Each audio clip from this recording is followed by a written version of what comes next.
గతంలో super hit అయిన Odela railway station సినిమాకు సీక్వెల్ గా వచ్చిన లేటెస్ట్ మూవీ ఓదెల 2 భారీ అంచనాల మధ్య విడుదలైన ఈ సినిమా అంతగా ఆకట్టుకోలేకపోయింది.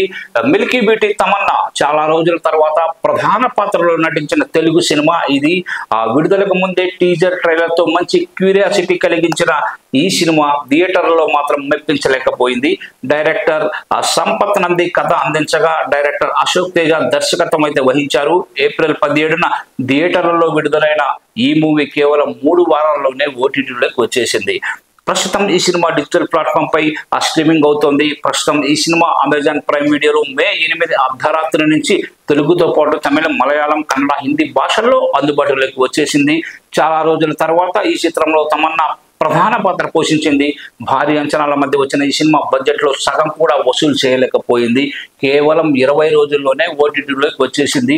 మైథలాజికల్ హారర్ జానర్ కలిపిన ఈ చిత్రాన్ని రూపొందించారు. తొలి సినిమా ఎక్కడ ముగిసిందో అక్కడి నుంచే సీక్వెల్ స్టార్ట్ చేశారు. పెళ్ళైన ఆడవాళ్లపై పాశవికంగా దాడి చేసే ఓ సైకో చనిపోయి ప్రేతాత్మకంగా మారితే ఎలా ఉంటుంది అనే కాన్సెప్ట్ తో ఈ చిత్రాన్ని తెరకెక్కించారు. ఇందులో తమన్నా నాగసాధువుగా నటించగా వశిష్ఠ కీలక పాత్ర పోషించాడు. ఈ సినిమా థ్రిల్లర్ జానర్ కావడంతో కథకు తగినట్టుగా అందించిన మ్యూజిక్ హైలైట్ అయింది. 25 కోట్లతో తెరకెక్కించిన ఈ సినిమా కలెక్షన్స్ దాదాపు 6 కోట్లు కూడా దాటలేదు. ప్రస్తుతం ఈ చిత్రాన్ని అమెజాన్ ప్రైమ్ లో అభిమానులు చూడవచ్చు.